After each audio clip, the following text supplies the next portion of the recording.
네. 반갑습니다. 저는 사비나 미술관에서 지금 큐레이터로 일하고 있는 한상익이라고 합니다. 다시 한번 인사드립니다. 반갑습니다.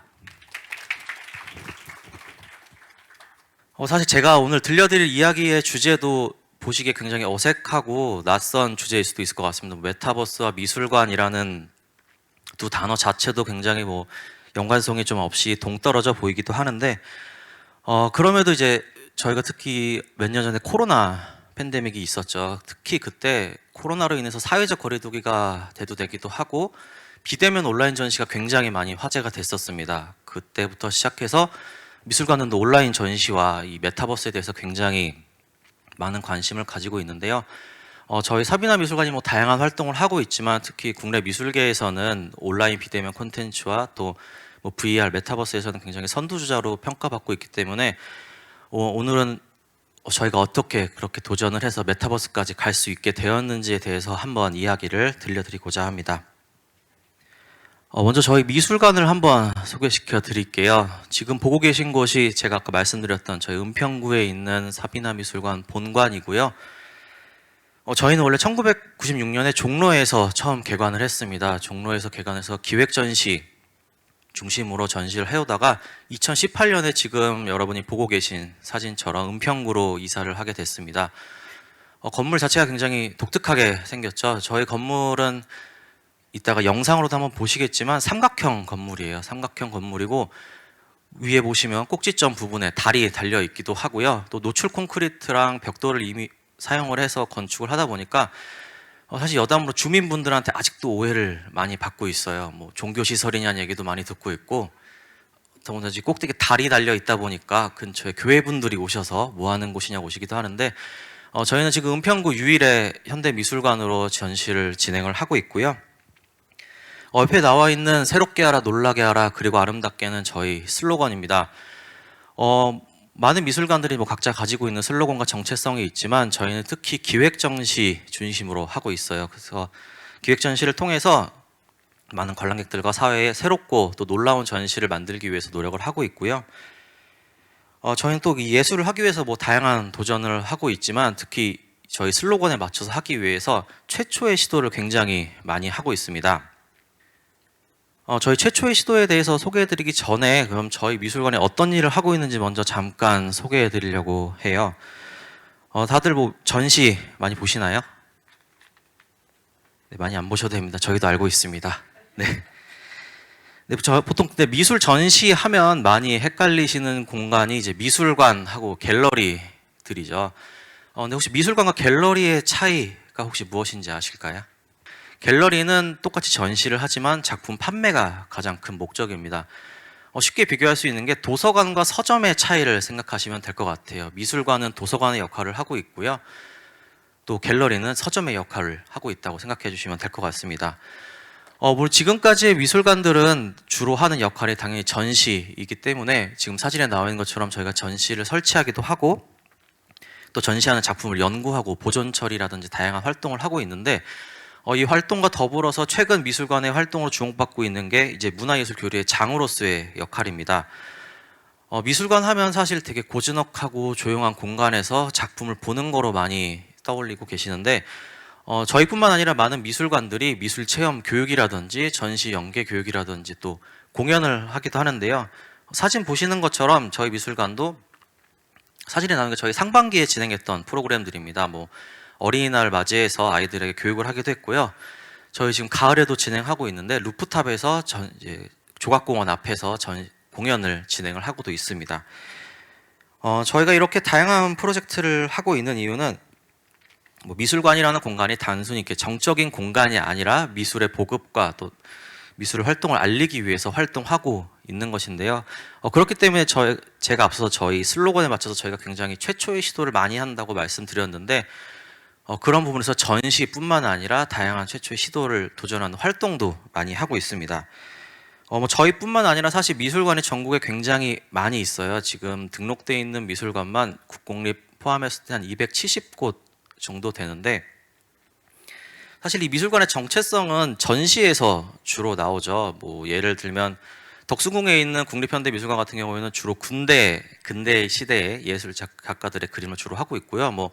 어떤 미술관들은 미디어 아트를 한다든지 뭐 어떤 미술관은 조각, 뭐 회화 이렇게 전시를 보면 그 미술관의 정체성을 알 수 있는데요.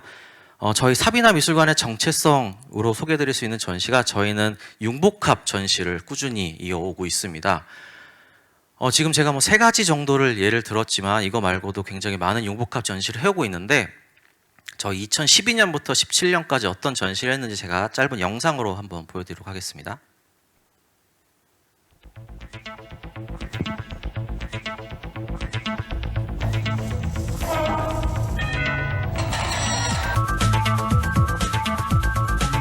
트위터나 블로그, 페이스북을 이용해서 그런 어떤 창작의 도구로 이용하는 작가군을 모아서 이제 만든 전시가 소셜 아트 전시라고 저희가 지금 기획을 했고요.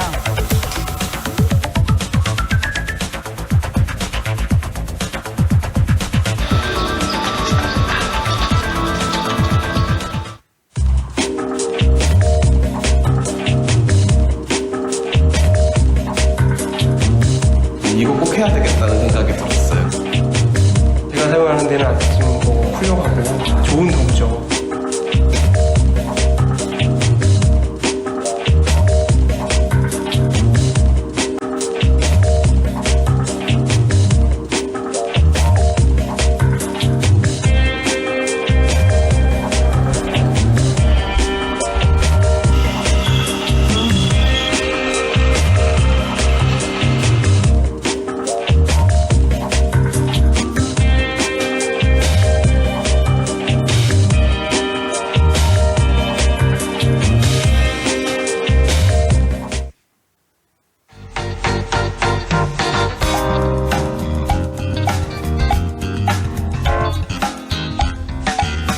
이번 전시는 색채를 주제로 했고 그 색채가 심리적이고 감성적으로 접근되는 색채라기보다는 참여한 작가들이 색채를 사회적으로 그리고 과학적으로 어떻게 풀어내는지를 살펴보는 전시라고 할 수 있습니다.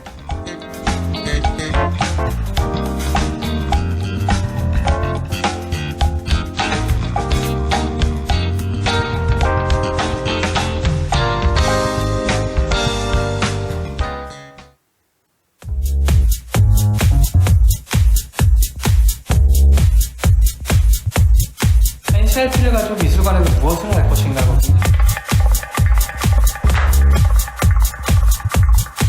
전시장 인증샷에 대한 고찰?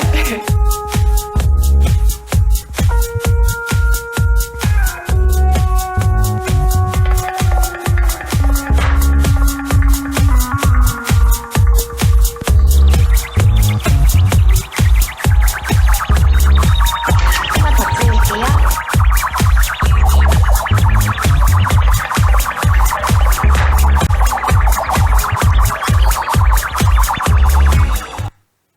네, 지금 뭐 3개에서 4개 전시 정도의 전시가 나왔는데 사실 미술관 전시라고 하기엔 굉장히 낯선 전시들이에요. 저희가 기획 전시를 할 때 특히 융복합 전시를 굉장히 모토로 하고 있는데요.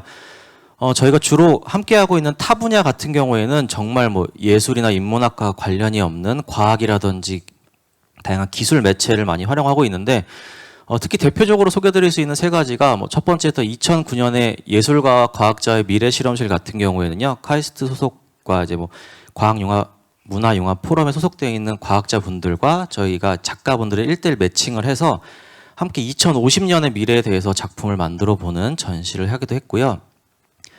영상에도 나왔는데 2014년에 했던 3D 프린팅 아트 같은 경우에는 그때 당시에 3D 프린터가 처음 막 나오고 있었어요. 그때 미국에서 총기를 똑같이 만들어서 사용을 했다라는 기사가 나오면서 그때 저희가 처음으로 아직 국내에 3D 프린터가 막 들어올 때였는데 작가들에게 3D 프린터 기술을 가르쳐주고 그 스캔 방법을 같이 스터디를 해서 3D 프린터로 처음으로 작품을 만들 수 있게 시도했던 전시이고요.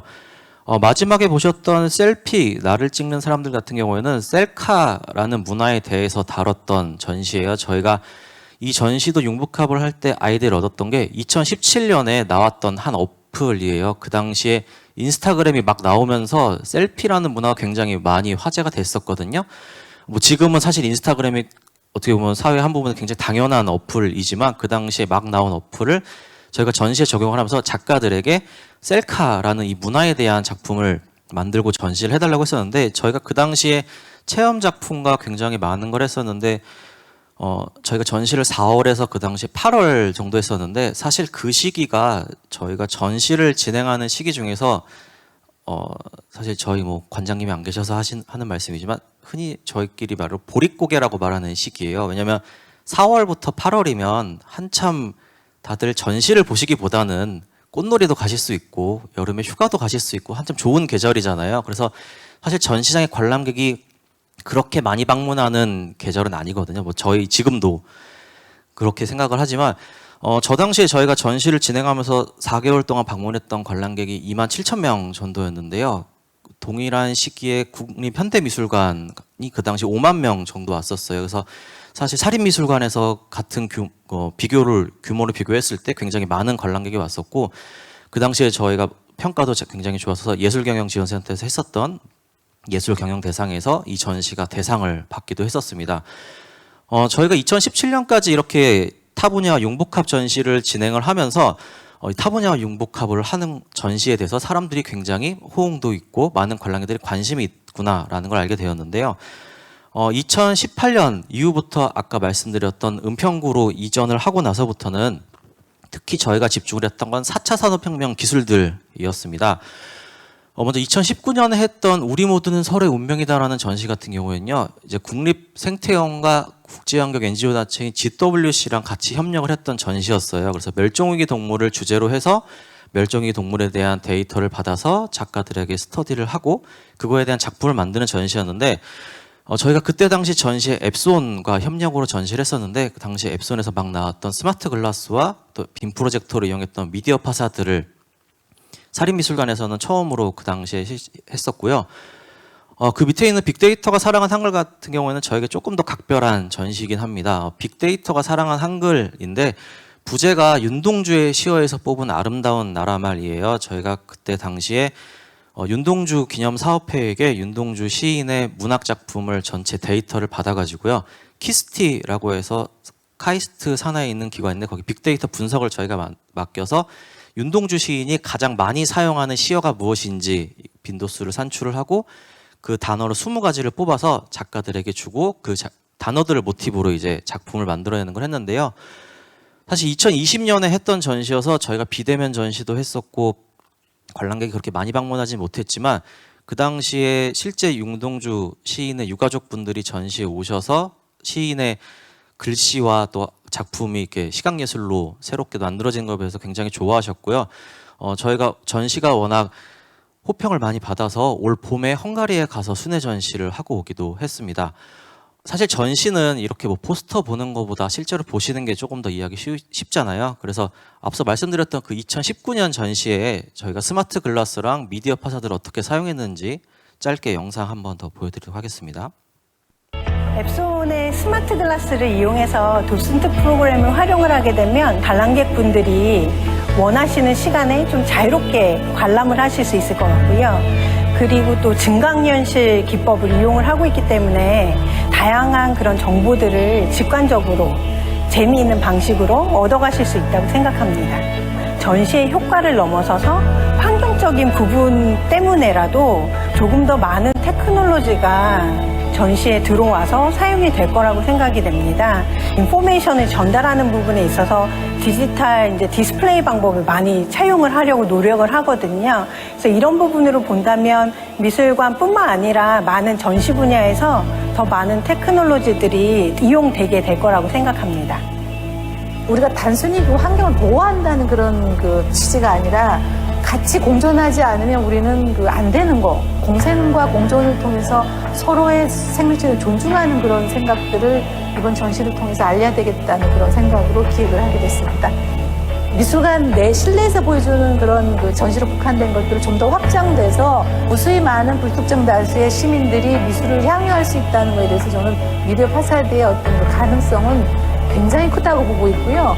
앞으로 이제 이런 것들이 물론 쉽지만 않아요. 여러 가지로 이제 그 제약 조건이 많기 때문에. 그러나 대중들이 정말 그 미술관을 진입하기 어려운 사람들을 위해서 이렇게 그 아티스트나 기업이나 미술관들이 협업을 통해서 이 미디어 파사드라는 이런 그 새로운 형식의 신기술을 이용한 그런 예술을 보여준다 한다면 대중들이 예술에 대해서 좀 더 호기심을 갖게 되고 그다음에 궁극적으로 미술에 대한 사랑으로 이어질 거라고 생각을 해서 저는 이번 미디어 파사드가 굉장히 큰 의미를 갖고 있고요. 다른 미술관 관계자들한테도 그 신선한 자극을 줄 수 있을 거라고 봅니다. 네, 영상에서 보신 것처럼 저희는 지금은 이제 전시에 있어서 뭐 타 분야와의 융복합 기획 전시도 당연히 하고 있지만 4차 산업혁명 기술을 전시에 어떻게 적용할 수 있을까에 대해서 많이 고민을 하고 있고요. 앞서 보셨던 뭐 스마트 글라스나 미디어 파사드 같은 경우에는 스마트 글라스는 이제 스마트 글라스를 착용을 하고 관람객이 작품을 바라보면 귀로 바로 그 작품 이미지를 스캔을 해서 도슨트가 들리는 형식의 프로그램이었어요. 뭐 지금 뭐 비대면 도슨트, 모바일 도슨트 같은 게 워낙 많이 활성화되어 있지만 그 당시에 저희도 처음 써보는 기술이었고요. 미디어 파사드 같은 경우에도 최근 이제 뭐 아르테 뮤지엄이라든지 뭐 광화문이나 뭐 여기 코엑스에도 했었고요. 그런 대형 미디어 작품이 워낙 많이 주목받고 있고 이제 다들 많이 익숙해졌지만 사실 저 당시에는 저희가 이제 디지털 매핑이라고 해서 빔 프로젝트를 이용해서 저희 건물 외벽에다가 썼던 거거든요. 저희 외벽 크기가 한 비교하실 수 있게 하면 아파트 하나 정도 돼요. 근데 이제 사실 제가 처음 참여했던 전시인데 정말 힘들었어요. 정말 매핑 맞췄는데 그날 바로 비가 와서 빔 프로젝터를 치우기도 했었고 고생을 정말 많이 했었는데 그래도 저희가 은평구로 이전하고 나서 은평 구민들을 처음 만나는 전시였어서 굉장히 많은 호응도 있었고 또 저희도 처음 시도했지만 이렇게 사람들이 디지털과 또 미디어에 대해서 많은 관심이 있구나라는 거를 좀 느낄 수 있는 전시였고요.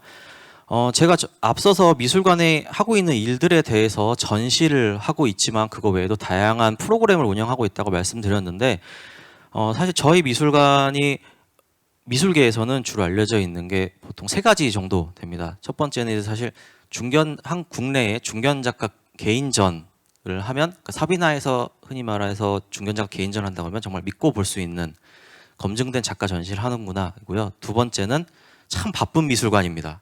뭐 되게 많이 한다라는 평가를 저도 많이 들어요. 어디 가면은 바쁘시네요 하는데 네 그냥 그러고 마는데 그리고 세 번째는 저희가 온라인 콘텐츠 많이 하는 미술관으로 알려져 있어요.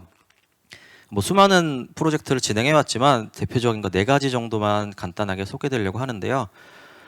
첫 번째는 QR코드 모바일 도슨트입니다. 저희가 이걸 시작한 지는 2010년부터 시작을 했고요. 사실 2010년에 QR코드가 막 나왔을 때는 그 당시에는 이제 제품 패키지에 그냥 이렇게 붙어 있었어요. 그래서 이렇게 스캔을 하면 보통 이제 식음료품에 많이 있었는데 뭐 무슨 성분이 들어있는지 정도였는데 그거를 저희는 전시장에다 설치를 해서 그거를 스캔했을 때 도슨트를 들을 수 있고 작품별 도슨트, 작품 이미지를 다운로드 받아간다든지 그다음에 작가 인터뷰를 본다든지 이렇게 연결을 해놨고요. 오른쪽 지금 바라보셨을 때 왼쪽 구석에 있는 건 지금 현재 저희 사용하고 있는 QR코드예요. 지금 저희가 고상우 작가의 개인전을 하고 있는데요. 네, 그래서 혹시 이거 화면 찍으시다 보면 QR코드 인식되실 수 있으신데 저희 지금 실제로 운영하고 있는 도슨트 QR코드입니다. 들어가 보시면 작가 뭐 저희 음성 도슨트라든지 이거를 저희가 2010년부터 시작을 해서 지금까지도 계속 매 전시마다 제작해오고 있고요. 두 번째는 국내 최초로 이제 VR 미술관을 개발했었던 겁니다. 2012년부터 저희는 진행해오고 있는데요. 사실 지금은 VR 미술관 하면 굉장히 익숙하시죠. 뭐 국립미술관이나 뭐 사립미술관들도 많이 해오고 있는데 저희가 이 VR 미술관을 하게 된 계기는 그 당시에 구글 아트 프로젝트였습니다. 2011년에 구글 아트 프로젝트가 처음 서비스를 시작했는데 2012년에 프랑스 파리에서 이제 포럼을 크게 한번 했었어요. 그때 당시에 저희 관장님이 이제 한국인으로는 참여를 하셨었는데 그때 거기서 이제 이 가상 전시에 대한 걸 보고 오셔서 이게 이제 정말 미술계의 새로운 트렌드가 될 수 있고 새로운 문화로 자리 잡을 수 있겠다고 하셔서 그때부터 저희 미술관에 개발을 해서 지금 2012년부터 올해로 지금 딱 10년 됐는데요. 저희가 계속 개최해왔던 미술관 공간에서 해왔던 45회 전시는 전부 다 VR 전시로 저희가 설치를 해놓고 있고요. 이게 실제로 저희 홈페이지 보시면 보실 수 있는 VR 전시인데 아래에 있는 게 지금 현재 진행하고 있는 고상호라는 작가의 개인전이고 위에 있는 전시는 작년 봄에 진행했던 유근택이라는 작가의 개인전인데요. 제가 3D 360도 카메라 촬영이라고 해놨는데 흔히 쉽게 생각하시면 그 로드뷰 생각하시면 돼요. 로드뷰 카메라로 저희가 전시장을 쭉 동선을 따라서 촬영을 해서 전시장을 걸어가듯이 작품을 볼 수 있게 해놨고요.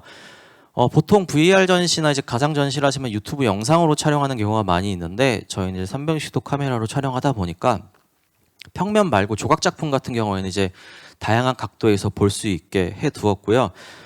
최근에는 작년에 이인남이라는 작가의 미디어 전시를 했었는데 사실 미디어 전시는 흔히 VR 전시로 구현을 해놓는 게 이제 평면처럼 사진을 찍어놓고 그걸 클릭하면 유튜브로 볼 수 있게 연출을 해놔요. 근데 이제 저희는 그렇게 보면 조금 생동감이 떨어질 수 있으니까 이인남 작가 개인전 같은 경우에는 들어가시면 게임처럼 뭐 예를 들면 작가의 전시가 커다란 폭포가 영상 폭포가 흐르는 게 있는데요. 그게 실시간으로 흐를 수 있게 영상 작품을 설치해 놓기도 했고요. 사실 제가 어디 가서 저희 메타버스나 VR 전시를 보여드릴 때 같이 인터넷을 접속해서 이렇게 보여드리는데 오늘은 제가 그게 준비가 조금 어려워서 이렇게 캡처로 보여드리고 있어서 오늘 포럼 끝나시고 저희 홈페이지에 들어가서 한 번씩 보시면 좋을 것 같습니다. 저희가 사실 2012년부터 이걸 꾸준히 해왔는데 저희 직원들한테 사실 VR 전시가 굉장히 당연한 거였어요. 왜냐하면 VR 전시를 만들려면 전시장을 설치를 다 끝내고 나서 제작하시는 촬영 기사분이 오셔야 되고 촬영하고 나서도 저희가 계속 피드백을 드리면서 뭐 캡션을 고쳐주세요, 이미지는 이걸 넣어주세요, 뭐 계속 피드백을 해야 되는 과정이어서 저희한테 굉장히 익숙한데 사실 몇 년 전만 해도 미술계에서 그렇게 익숙한 문화는 아니었어요. 보통 미술계에서 전시가 끝나면 도록이 남는다라고 이야기를 하거든요. 그래서 전시를 기록하는 목적으로는 주로 도록, 책이 남는 거로 되어 있는데 저희는 도록을 넘어서 이제 VR을 남기겠다는 게 있어서 사실 VR 전시가 저희 인턴들한테 들었는데 일하기에도 굉장히 좋대요. 뭐 만약에 저희 학예실장이 급하게 무슨 3년 전 전시에서 무슨 작품 어디 뭐였지 찾아봐 하면 도록을 뒤지는 것보다 빨리 VR로 들어가서 전시 켜서 어떤 작품이었는지 확인할 수 있고 또 거기서 이미지를 확인하고 캡션을 볼 수 있다 보니까 그런 아카이빙 목적으로도 다 활용하기 쉬운 거고요. 저희가 이렇게 축적을 쭉 해왔는데 사실 주목을 받게 된 건 2020년이었습니다. 2020년에 코로나가 터지면서 사람들이 비대면 전시에 대해서 많이 관심을 가지게 됐어요. 사회적 거리두기를 하다 보니까 뭐 그 당시에 뭐 극장뿐만 아니라 미술관에도 관람객들이 아무래도 부담을 느끼게 됐고 또 그 당시 입장 제한이라든지 이런 게 사전 예약제 뭐 이런 걸 하다 보니까 전시를 보는 것 자체가 많이 어려워지다 보니까 그 전에도 전시를 즐기시던 분들이 온라인으로 전시를 볼 수 있으면 좋겠다라고 해서 이제 그 당시에도 저희가 홈페이지 조회수가 굉장히 많이 오르고 있었는데 저희가 이제 거기에 더해서 언택트 뮤지엄이라는 프로그램을 하나 더 개발을 했었습니다. 제가 앞서서 소개해드리진 않았지만 저희가 VR 전시뿐만 아니라 전시가 하고 나오는 도록도 이도록으로 볼 수 있게 해놨었어요. 그리고 참여한 작가들이 이전에는 뭐 어떤 작업을 해왔는지 그 작가의 인터뷰 이런 거를 디지털 아카이브로 저희 홈페이지에다가 꾸준히 올리고 있었는데 저희가 언택트 뮤지엄이라고 해서 이제 콘택트하지 않고 볼 수 있는 전시 미술관이라는 컨셉으로 해서 그거를 한 번에 볼 수 있는 프로그램으로 이제 개발을 했어요. 저희 홈페이지에서 전시 하나를 보면 그 전시 VR 내에서 이도록도 볼 수 있고 작가 인터뷰도 볼 수 있고 또 이제 해설도 그전에는 이제 그냥 텍스트로만 있었는데 아까 보셨던 저희 모바일 도슨트의 큐레이터 음성을 VR 전시에 다 설치를 해서 실제 전시를 가서 보는 것처럼 VR 전시에서 볼 수 있게 해놨었고요. 사실 이 언택트 뮤지엄부터 저희 미술관은 또 고민을 하기 시작을 했었습니다. 왜냐하면 홈페이지로 통해서 보는 거다 보니까 수익적인 문제도 있었고요. 그 다음에 아무래도 VR 전시라고 해도 이게 결국에는 오프라인 공간의 전시를 만들고 나서 촬영을 해야지 만들 수 있는 거다 보니까 뭐 그 내부에서 이미지를 교체하는 과정도 굉장히 복잡하기도 해서 새로운 비대면 온라인 전시 콘텐츠를 저희가 어떻게 구성을 해야 할까라는 고민을 많이 했었는데요. 그런 와중에 저희가 이제 함께 하게 된 게 이제 엘리펙스 스튜디오를 통해서 이제 메타버스 전시 구축을 준비하게 됐고요. 그래서 저희가 이제 나오게 된 게 메타섭이나 아트 플랫폼입니다. 저희 인트로 영상 잠깐 보여드릴게요.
지금 보신 인트로 영상은 실제로 저희 메타삽이나 아트 플랫폼에 접속하시면 가장 처음 나오는 영상이에요.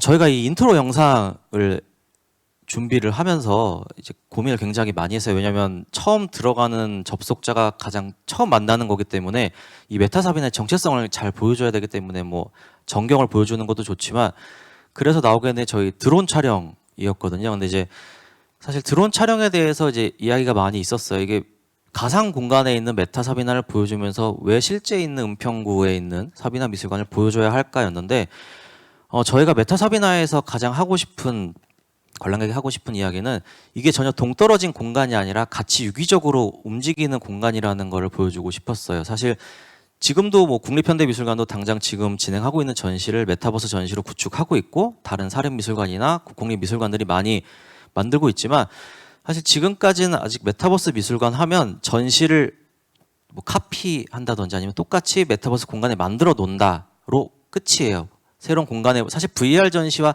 크게 차이가 없다라고 저는 생각이 들거든요. 뭐 당연히 메타버스 공간에 구축하는 거니까 비주얼적으로는 차이도 있고 또 운영하는 방식의 차이는 있지만 하지만 저희 사비나 미술관은 이 메타버스 사비나를 만들면서 그냥 한 번 만들고 정말 끝이 아니라 이 공간이 실제 있는 이 사비나 미술관처럼 계속 활동하고 있고 움직이고 유기적으로 움직이는 공간이라는 걸 보여주고 싶어서 저희 공간을 보여드린 이유도 저희 건물 뭐 보셨겠지만 진짜 삼각형으로 생겼습니다. 저희 건물 자체가 삼각형이어서 이렇게 생긴 미술관이고 또 그 내부가 저희가 노출 콘크리트라고 해서 이제 메타사비나를 들어가 보시면 회색 톤의 똑같은 톤으로 보실 수 있는데 정말 유사한 형태로 만들어내서 이 메타사비나가 만들어졌다는 걸 보여드리고 싶었고요. 사실 이것도 제가 직접 여기서 같이 보여드리면 좋겠지만 제가 어제도 여기 지금 저희 이 서밋 메타버스도 보고 주변에도 보니까 여기서도 QR코드로 보실 수도 있고요. 또 메타버스 내에서도 접속할 수 있으시니까 천천히 한번 보시면 좋을 것 같아요. 그래서 저희가 7월에 이제 서비스를 공개를 했고요. 또 보통 지금 메타버스 공간을 만들어질 때 이제 전시장만 만들어지는데 저희가 이번에 한 가지 더 신경 쓴 부분들이 교육체험부와 이제 컨퍼런스 홀입니다. 먼저 전시 공간부터 짧게 소개해드리면 작가별로 이제 별도의 공간도 있고 영상 작품은 실시간으로 나올 수 있게 뭐 개인 홈페이지와 이제 VR 전시도 볼 수 있게 이렇게 해놓고 있는데요. 사실 제가 이제 메타버스 담당이어서 전시를 준비하면서 한 가지 아쉬웠던 게 조각 작품에 대한 아쉬움이었어요. 사실 뭐 영상이나 사진이나 회화 같은 평면 작품은 메타버스 내에서도 뭐 모니터나 스마트폰으로 평면으로 보니까 그 작품을 좀 온전히 즐길 수 있는데 조각 작품은 그게 쉽지가 않거든요. 360도로 돌아보기도 해야 되고 다양한 각도로 봐야지 제대로 작품을 볼 수 있어서 지금은 이제 저희가 사진으로 대체해서 설치해 놨지만 11월에는 야외 조각공원이라고 해서 지금 준비를 하고 있는데요. 지금도 실제 작가들의 작업실을 방문을 해서 작품을 저희가 3D 스캐닝을 하고 있어요. 그래서 3D로 구현을 한 작품을 메타버스 내에 다음 기획전으로 준비를 하고 있고요. 사실 저희가 이 메타버스 전시 공간에서 전시 공간뿐만 아니라 가장 많이 신경 쓰고 있는 게 교육 공간입니다. 그래서 당장 9월부터 들어가는 저희 교육 프로젝트 티저를 하나 보여드릴 건데요. 너무 솔직하게 말했다. 아니 이거 좀 어려울 것 같은데. 이건 약간 라떼인데. 그건 제가 항상 하고 다니는 얘기긴 한데 좀 후진 것 같은데 어떻게 하지? 정말 중요한 꿀팁은 이겨내라고 하고 싶진 않은데 어떡하냐? 근데 이게 꿈을 꿔서 되는 문제는 아닌 것 같고 그렇게 얘기할 수는 없잖아요. 그 질문에 대한 답은 운명적인 거예요. 운명적인 거고